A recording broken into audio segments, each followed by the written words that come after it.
Ma sœur ne pouvait pas supporter sa fille, même si elle avait toujours rêvé de devenir mère. Et le jour où j'ai compris pourquoi, j'ai brisé nos deux familles. Au début, dans la famille, moi comprise, on pensait franchement que c'était juste parce que Kaylee était une fille. Depuis toute petite, ma sœur Janet affirmait haut et fort qu'elle ne supportait pas les filles, qu'elle ne voulait traîner qu'avec des garçons. Que ce soit pour ses amis, ses relations, ou au boulot, elle s'arrangeait toujours pour ne fréquenter quasiment que des hommes. Quand elle est tombée enceinte pour la première fois, elle a organisé une énorme fête pour annoncer le sexe du bébé et, évidemment, espérait à fond que ce soit un garçon. Tout était décoré en bleu. J'ai encore en tête son visage qui s'est complètement décomposé au moment où la fumée rose a envahi le jardin. Elle a essayé de sauver les apparences avec un sourire crispé, mais j'ai bien vu dans sa posture qu'elle l'avait mauvaise. Tout le reste de la grossesse, elle s'est mise à dénigrer les filles, à relayer sans arrêt des discours sur la supposée toxicité féminine et à passer sa vie sur les groupes Facebook de mamans de garçons, persuadée que la prochaine fois serait la bonne. Après la naissance de Kaylee, tout est devenu de plus en plus tordu. Janet ne l'habillait qu'avec des vêtements ternes, la traitait comme un objet,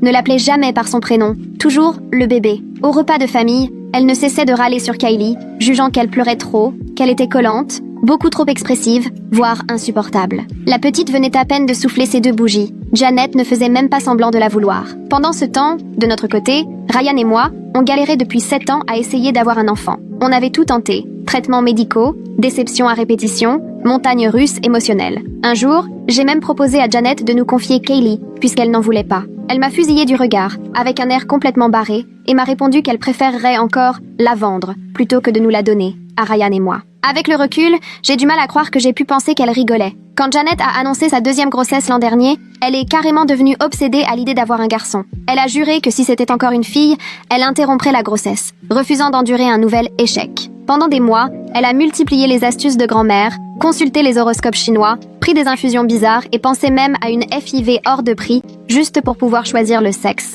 Tout le monde trouvait qu'elle avait pété un plomb, jusqu'au moment où on a appris que c'était un garçon. Là, c'était l'euphorie totale. Elle a littéralement craqué de joie à la fête quand la fumée s'est teintée de bleu, s'effondrant par terre en pleurant de bonheur. Kaylee, la pauvre, n'a rien compris. Elle a couru vers sa mère, bras tendus pour partager le moment.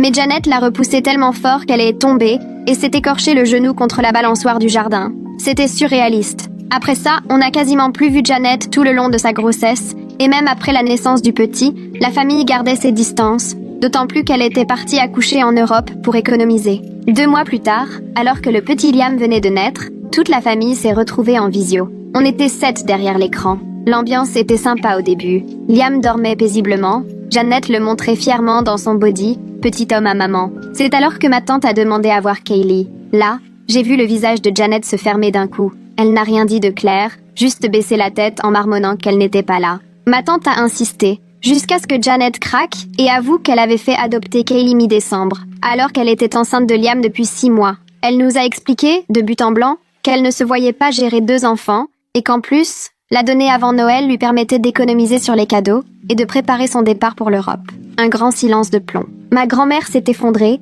saisie par la poitrine. Elle cherchait son souffle en répétant « Kaylee » comme un mantra. J'ai crié sur Janet, lui lançant avec rage que Ryan et moi aurions pu prendre Kaylee, même si j'ai bien vu que Ryan était mal à l'aise à cet instant précis. Après ça, tout a dérapé. Janet a coupé court à la conversation et de notre côté, il a fallu conduire ma grand-mère à l'hôpital en urgence. Ce soir-là, j'ai veillé sur ma grand-mère et c'est en rentrant à la maison que j'ai trouvé Ryan bizarre. Je l'ai surpris en train d'effacer des photos de son téléphone, toutes prises il y a 4 ans. Certaines semblaient être des échographies. À l'époque, cela correspondait à ma grossesse juste avant ma fausse couche, donc ça aurait pu être anodin, mais un doute est né. J'ai voulu savoir ce qu'il supprimait, il s'est aussitôt éclipsé dans la salle de bain pour continuer. Quand il en est ressorti, j'ai insisté, et là, il a craqué. Tu deviens parano, laisse tomber. Kaylee a été adoptée, c'est le problème de Janet, pas le nôtre. Ce qui m'a perturbée, c'est que je n'avais rien dit à propos de Kaylee. Dès le lendemain, j'ai engagé un détective privé pour tirer tout ça au clair. Localiser Kaylee, comprendre ce qui s'était passé, savoir s'il était possible de monter un dossier pour la récupérer. Franchement, le détective a été d'une efficacité redoutable. Il m'a sorti des notes d'hôtel, des relevés bancaires, des messages retrouvés dans la mémoire du téléphone. Le puzzle a fini par s'assembler. 4 ans plus tôt, juste après ma fausse couche et mon hospitalisation, Janet était venue consoler Ryan. 9 mois plus tard, presque jour pour jour, Kaylee naissait. Le détective a même réussi à obtenir un prélèvement ADN de Kaylee sur une brosse à dents qu'elle avait laissée chez moi. Résultat sans appel.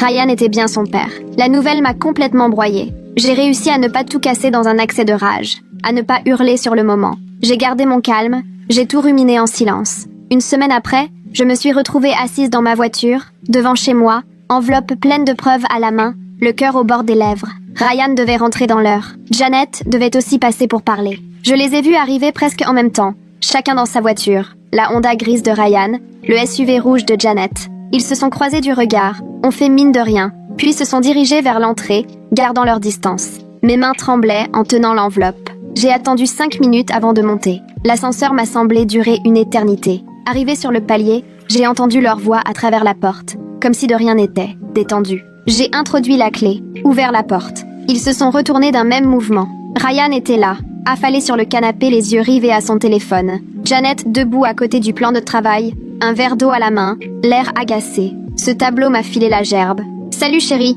a lancé Ryan sans lever les yeux. Janet vient juste d'arriver. J'ai posé l'enveloppe sur la table basse. « Faut qu'on parle, tous les trois. » Janet a levé les yeux au ciel. Si c'est encore pour parler de Kaylee, j'ai déjà dit que c'était terminé. L'adoption est irrévocable. J'ai ouvert l'enveloppe et déployé le dossier sur la table. Des reçus d'hôtel, des relevés téléphoniques, les résultats des tests ADN. Ryan a blêmi en reconnaissant les documents. Qu'est-ce que ça veut dire? Sa voix tremblait. Tu sais très bien ce que ça veut dire. J'ai gardé mon calme. Il y a 4 ans, quand j'étais à l'hôpital après avoir perdu notre bébé, toi, tu étais avec ma sœur. Janet a éclaté de rire, sincèrement. Allons bon, tu as payé quelqu'un pour enquêter? C'est grotesque. Grotesque? Que Kaylee soit la fille de Ryan?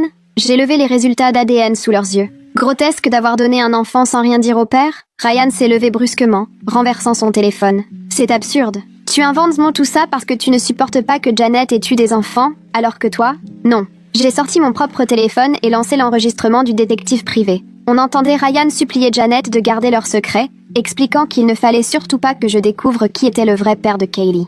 Janet a arrêté de rire net. Elle a reposé son verre d'eau violemment, le verre s'est fendu. Tu nous as enregistrés? Non, c'est le détective privé qui s'en est chargé. Directement depuis ton système d'alarme domestique, Janet, celui que tu as installé après la naissance de Liam. J'ai ramassé les papiers, les remettant en ordre. La demande de divorce est déjà déposée, Ryan. Nos comptes communs sont bloqués. Tu recevras les papiers demain. Ryan a essayé d'attraper le dossier, mais je l'ai retiré à temps. La moitié de notre argent a disparu. Tu n'as pas le droit de faire ça. Détrompe-toi. L'infidélité joue souvent sur le partage des biens. Je me suis tournée vers Janet. Ryan t'a déjà filé de l'argent pour Kaylee?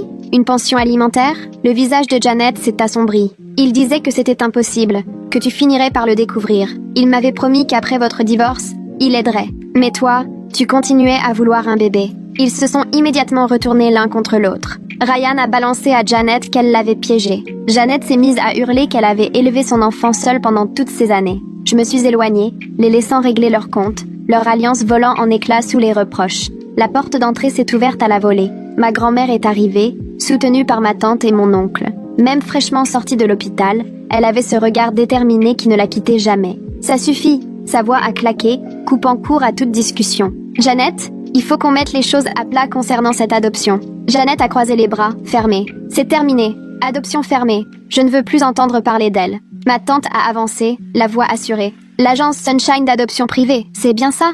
Je connais. J'ai déjà bossé sur leurs dossiers au tribunal. On sentait l'assurance de Janet s'effriter. Et alors, leur délai de rétractation est de 6 mois. Si les 2 parents biologiques n'ont pas donné leur accord, ils peuvent récupérer leur enfant. Ma tante s'est tournée vers Ryan. Tu as signé quelque chose, toi? Ryan a secoué la tête, abasourdi. Je ne savais même pas qu'elle était enceinte avant la naissance de Kaylee. Janet m'assurait que c'était une histoire sans lendemain. Janet a lancé, venimeuse, j'ai choisi une famille dans l'Oregon justement pour que tu ne puisses jamais la retrouver. Puis, sur un ton presque suppliant, ils doivent déjà être très attachés à elle. J'ai sorti une nouvelle feuille. Justement, ils cherchent à te contacter. Tu n'as pas mentionné les crises de Kaylee, dont tu te plaignais sans cesse. Janet a bondi sur son téléphone. Je vais les appeler tout de suite pour qu'ils la gardent. C'est inutile. Ils sont déjà en chemin pour la ramener. Ai-je répondu sans hausser le ton. Ils ont contacté l'agence il y a 2 semaines pour la restituer. Mon avocate s'occupe du dossier. Grand-mère s'est approchée de Janet. Voilà la situation. Soit tu coopères pour que Kaylee retourne auprès de cette famille, soit tu es rayé de mon testament. Et Liam aussi. Janet est devenue écarlate. Tu crois pouvoir me faire chanter avec ton argent? C'est ce que je viens de faire. La voix de grand-mère était sans appel. Cette petite mérite mieux que d'être rejetée parce que tu espérais un garçon. Janet s'est tournée vers Ryan, le saisissant par le bras. On peut se battre ensemble. Réclamer la garde de notre fille. Ryan s'est dégagé avec violence. Notre fille? Tu l'as donnée sans me prévenir. Tu m'as laissé croire que c'était l'enfant d'un autre. Janet, la voix perçante, tu n'en voulais pas non plus. Tu étais presque soulagée quand j'ai dit que j'allais gérer. Ma tante a levé son téléphone. Je tiens à préciser que toute cette conversation est enregistrée. Tes aveux concernant Kaylee, évoquant que tu l'as donnée juste pour blesser ta sœur, vont intéresser le juge. Janet a tenté de filer, mais mon oncle bloquait le passage. Avec mon pick-up devant ta voiture, tu n'iras nulle part avant qu'on ait tout réglé. Le téléphone de Janet s'est mis à sonner. Le numéro de l'agence d'adoption s'est affiché. Elle l'a mis sur haut-parleur, tentant de montrer qu'elle contrôlait la situation. Missy Janet, la famille adoptive a eu une urgence. Ils reviennent plus tôt. Ils seront là ce soir. Où peuvent-ils déposer Kaylee? Chez moi, a lancé Janet sans hésiter. Non, chez son arrière-grand-mère, a répliqué aussitôt la voix de mon avocate, restant ferme. On a convenu que ce serait le seul cadre neutre et sécurisé. Janet, furieuse, a jeté son téléphone contre le mur, le réduisant en morceaux. Ryan a reculé, la laissant déverser sa colère sur tout le monde. C'était prémédité. Vous êtes tous ligués contre moi, a-t-elle lancé, les yeux rivés sur moi. Tu ne seras jamais sa mère, jamais. Et toi non plus, ai-je rétorqué calmement. Tu as fait ton choix. Tu l'as laissé partir juste pour m'atteindre. Ma tante a sorti un dossier. Ryan, voici les documents relatifs à tes droits de père. Si tu signes, tu évites tout procès pour abandon et non-paiement de pension. Les mains de Ryan tremblaient en prenant les feuilles. Des poursuites? Tu savais pour Kaylee depuis des années, tu n'as rien fait. Les messages de Janet suffisent à le démontrer. Il a signé, sans même lire, juste pour sauver ses arrières. Janet le regardait, atterrée, voyant s'écrouler le dernier soutien qui lui restait. « Vous ne vous débarrasserez pas de moi si facilement », a-t-elle soufflé, la voix venimeuse. « Je récupérerai Kaylee, elle m'appartient. Sur le papier peut-être, a concédé ma tante.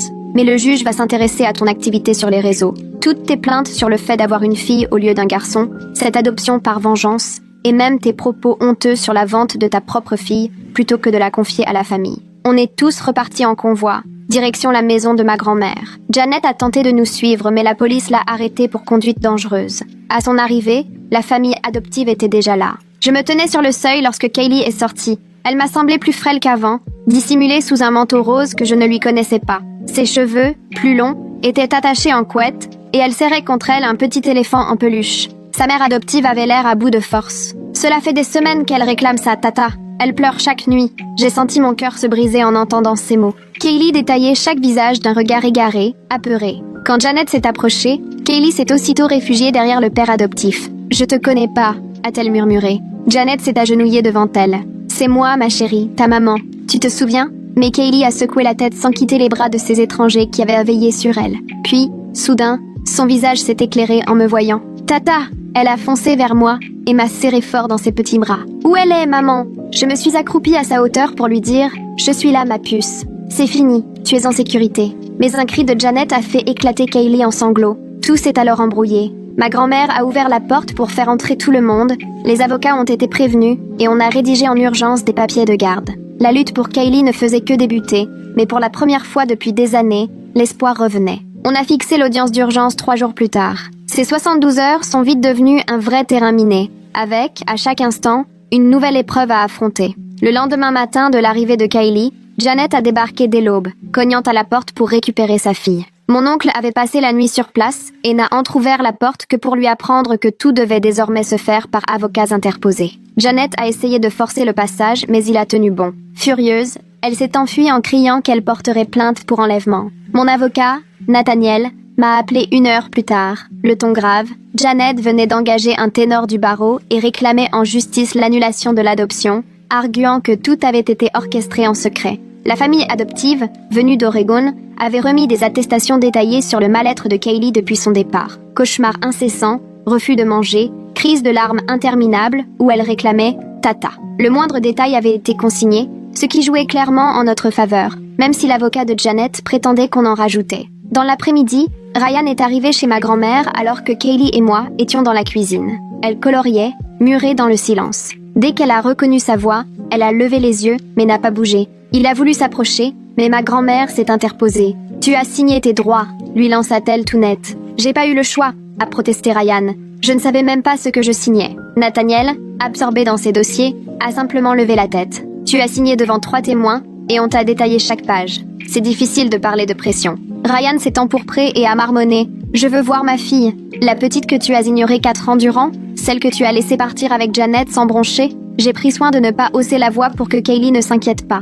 Ryan s'est tourné vers moi, accusateur. Au moins, moi, je n'ai pas été jusqu'à prendre un détective privé pour surveiller ma famille. Depuis combien de temps tu planifies ça? Comment tu as pu me l'apprendre? Avant que j'aie le temps de répondre, Kaylee a murmuré « Pourquoi tout le monde se dispute ?» Silence total. Je me suis penchée près d'elle. Tu sais, parfois les adultes ne sont pas d'accord entre eux, mais toi, tu n'as rien à craindre. Elle a fixé Ryan d'un regard immense, miroir du sien. C'est toi mon papa? La question est restée en suspens. Ryan a ouvert la bouche mais n'a pas su quoi dire et il est parti, la mine défaite. Kaylee l'a juste suivi des yeux puis a recommencé à colorier comme si de rien n'était. Le lendemain, c'est Janet qui a causé une nouvelle scène. Elle est allée à l'ancienne crèche de Kaylee afin d'obtenir des dossiers sous prétexte de soucis médicaux. La directrice, déjà au courant par le bouche à oreille, a tout de suite refusé. Janet a fait un tel scandale qu'on a dû faire appel à la sécurité. L'incident a été soigneusement relaté et transmis à notre avocate. Ma tante a passé la journée à rassembler des dossiers pour le tribunal, mettant la main sur les vieux réseaux sociaux de Janet, toutes ces années passées à poster chez les mamans de garçons, à se plaindre de la difficulté d'élever une fille, jusqu'à ce message effacé où elle demandait si quelqu'un connaissait un avocat pour restituer une adoption, quand Kaylee avait 18 mois. Les preuves s'accumulaient, mais il était évident que la partie adverse crierait à la manipulation. Les soucis d'argent n'ont pas tardé. Ryan est parvenu à vider l'un de nos comptes d'investissement avant le gel des avoirs, partant avec 30 000 $. Mon avocat a lancé une requête pour tout récupérer, mais le mal était fait. J'ai dû demander de l'aide à ma grand-mère pour payer les premiers frais de justice. Une humiliation difficile à encaisser, même si elle me répétait que ce n'était rien.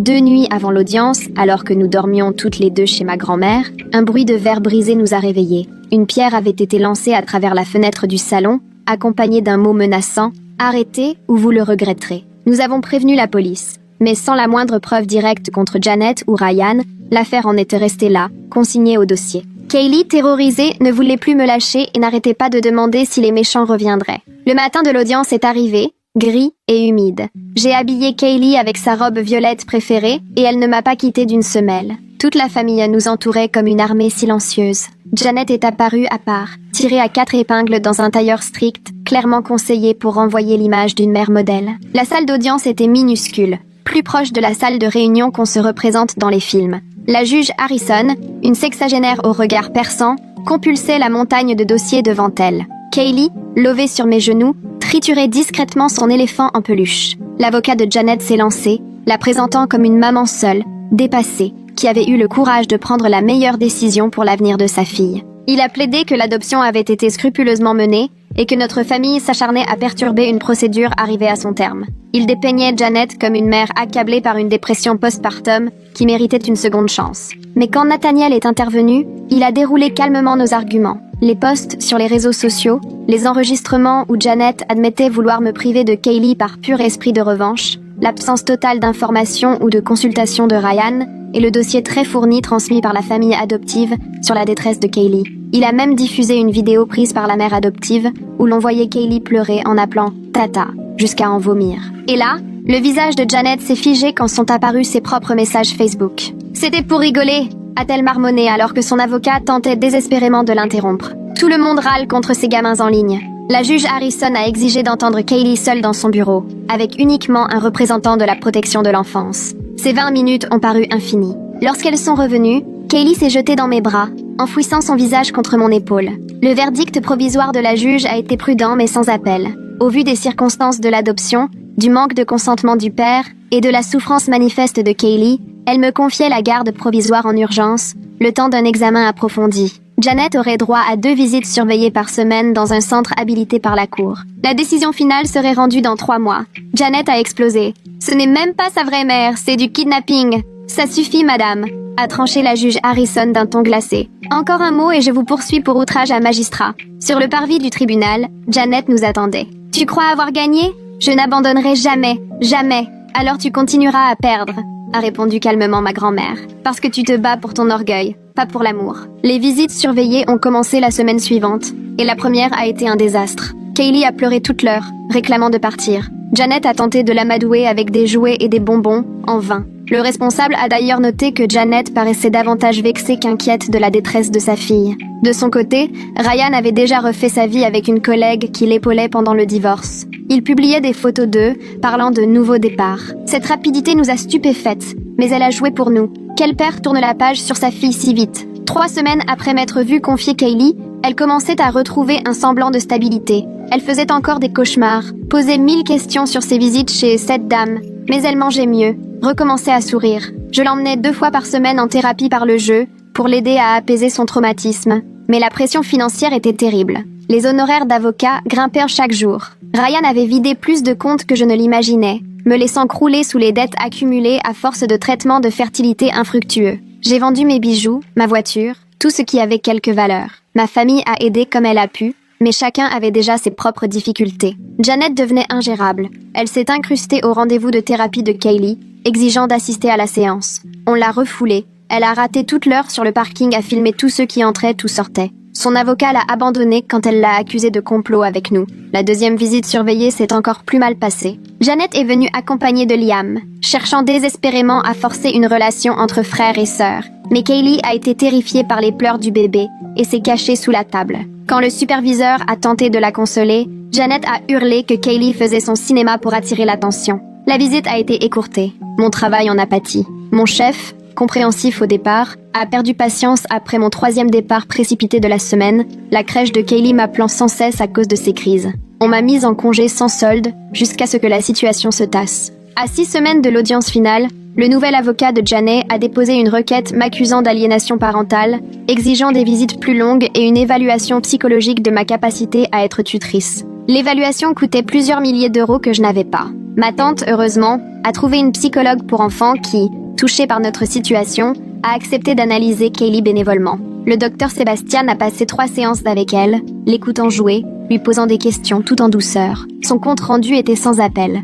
Kaylee montrait des signes évidents de rupture d'attachement et de traumatisme suite à l'échec de l'adoption. Elle me considérait comme son principal repère affectif et réagissait avec angoisse dès qu'on parlait de Janet. Mais à force, la pression financière m'a laminée. Une nuit, je me suis retrouvée écroulée, en larmes, sur la table de cuisine de ma grand-mère, cernée par les factures. J'avais toujours rêvé d'être mère, mais pas comme ça, pas en m'endettant pour défendre un enfant qui se réveillait chaque nuit en hurlant, pas en affrontant ma propre sœur devant les tribunaux. On va s'en sortir, m'a assuré ma grand-mère en signant un nouveau chèque, alors que je savais que ça la mettait dans la panade.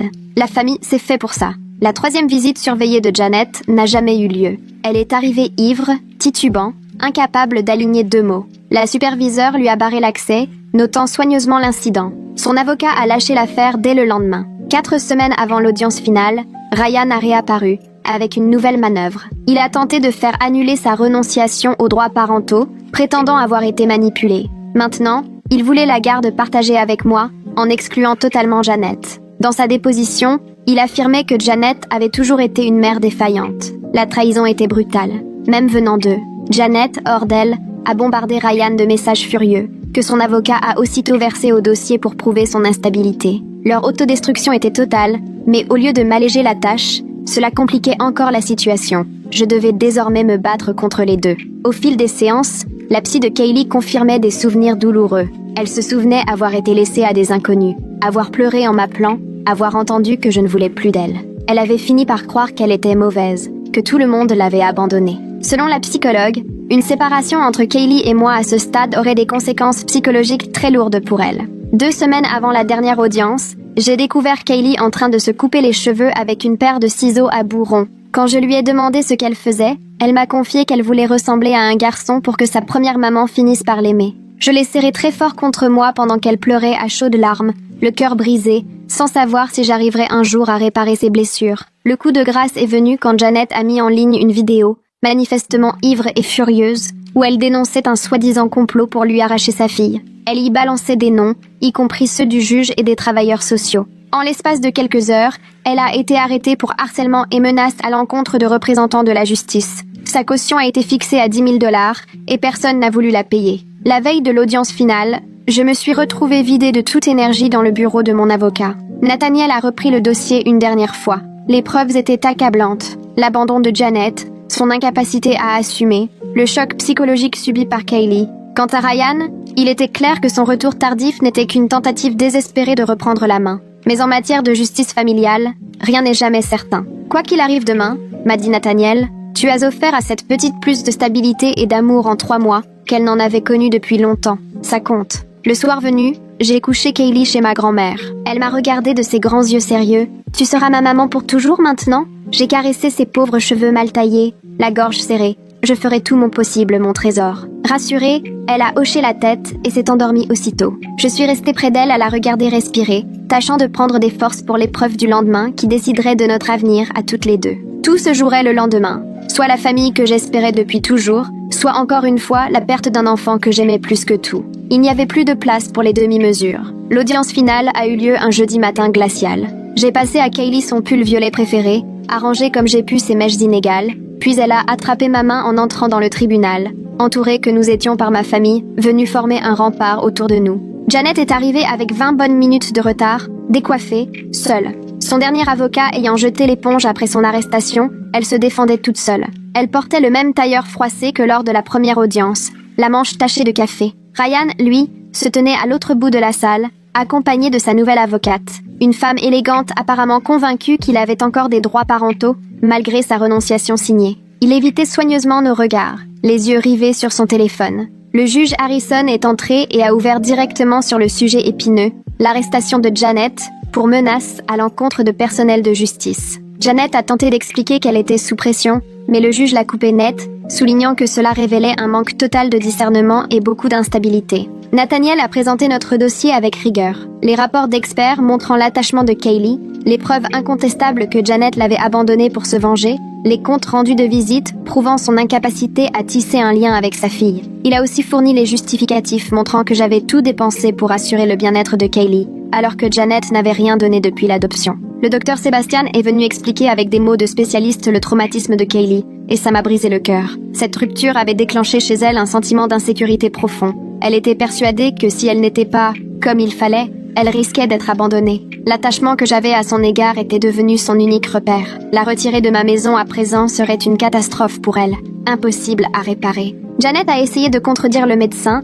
mais ses interventions étaient désordonnées et agressives. Elle affirmait qu'il avait été payé et répétait que tout était contre elle. Le juge Harrison a dû la rappeler à l'ordre à 2 reprises. L'avocate de Ryan, quant à elle, cherchait à faire croire que son client avait été piégé pour renoncer à ses droits parentaux, le présentant comme la victime de 2 femmes manipulatrices, tout en oubliant commodément que c'est lui qui était parti. Ryan a déclaré vouloir s'impliquer dans la vie de Kaylee, maintenant qu'il avait compris qu'elle était sa fille. Au moment d'une pause, j'ai amené Kaylee aux toilettes, mais Janet nous a interceptés dans le couloir. Elle s'est agenouillée, a pris Kaylee par les épaules en la suppliant. « Dis-leur que tu veux rentrer avec maman. Dis-leur que tu m'aimes. » Kaylee s'est dégagée, est venue se cacher derrière moi. « Tu n'es pas ma maman. Tu m'as donné. » Un agent du tribunal est intervenu, mais le mal était fait. Kaylee a passé la suite de l'audience recroquevillée sur mes genoux, le visage caché contre mon épaule, n'osant regarder Janet que d'un œil inquiet. Quand l'audience a repris, le juge a demandé à s'entretenir avec Kaylee en privé. Cette fois, elle y est allée sans se faire prier,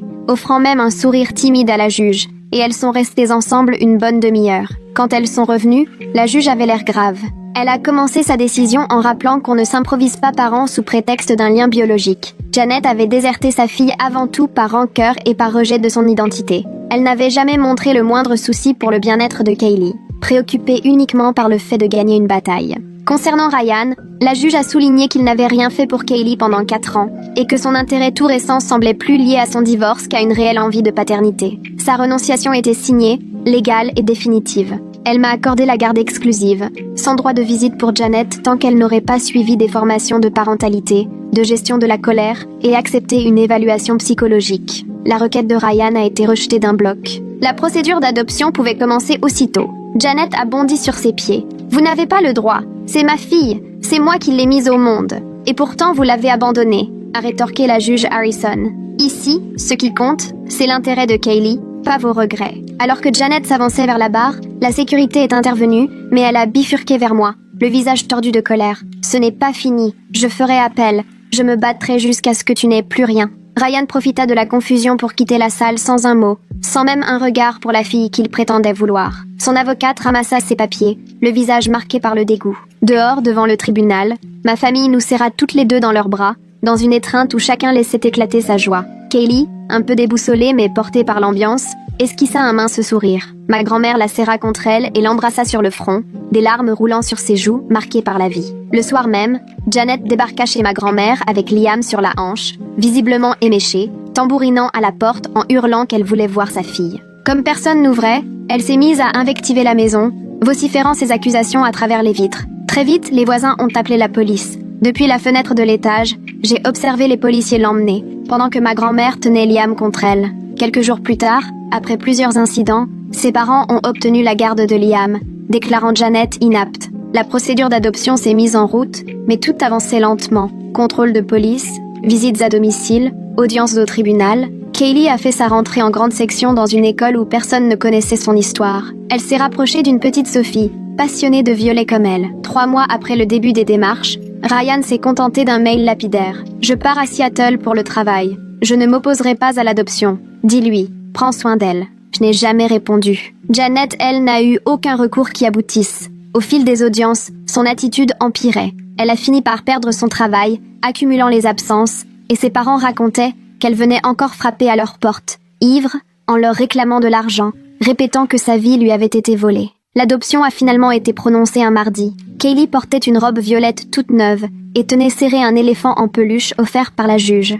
Quand on lui a demandé si elle voulait devenir ma fille, elle a hoché la tête très sérieusement et répondu d'une voix claire « Oui, ce soir-là, alors que je l'abordais dans ce qui était officiellement devenu sa chambre, elle m'a demandé si Janet viendrait encore la chercher. Je lui ai caressé les cheveux, toujours un peu coupés de travers, et je lui ai promis de toujours veiller sur elle. 6 mois plus tard, à la kermesse de l'école, j'ai rencontré David. Sa fille était dans la même classe que Kaylee. Veuf, il savait ce que c'est que de composer avec une famille atypique. On a papoté sur le banc en surveillant nos filles qui faisèrent de la balançoire. Plus tard, Janet a tenté d'obtenir une photo de Kaylee par le biais de son avocate. Après en avoir discuté avec la psychologue de Kaylee, on a décidé de refuser. La thérapeute trouvait que Kaylee commençait à peine à trouver ses repères. Relancer un lien risquait de tout fragiliser. J'ai repris le travail à mi-temps quand Kaylee a trouvé sa place à l'école. On restait juste côté finance, mais on s'en sortait. Ma grand-mère assurait la sortie des classes et les deux partageaient une complicité rare.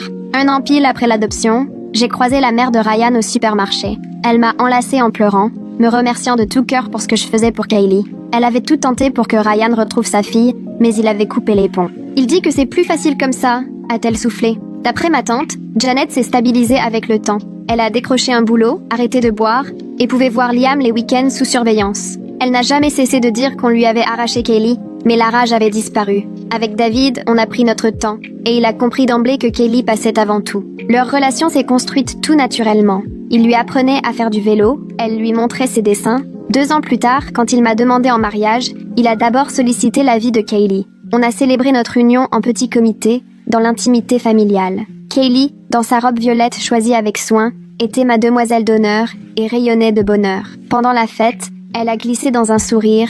Maintenant, j'ai aussi un vrai papa. The Pottenna. Ce soir-là, après l'avoir border, je suis restée un moment sur le seuil de sa porte, à la regarder dormir. Le chemin parcouru n'avait rien à voir avec ce que j'imaginais quand Ryan et moi tentions d'avoir un enfant. Mais cette fillette rejetée par ceux qui auraient dû l'aimer, plus que tout était devenu tout mon monde. Kaylee faisait encore parfois des cauchemars. Elle continuait à voir la psy tous les mois. L'adoption n'avait pas effacé ses blessures, mais aujourd'hui elle riait, pour de vrai. Elle savait qu'elle était aimée, désirée, choisie. Au fond, Janet n'avait pas tort sur un point. Je ne serai jamais la mère biologique de Kaylee, mais tout ce qui compte, c'est que j'étais sa maman, en tout, et ça suffisait.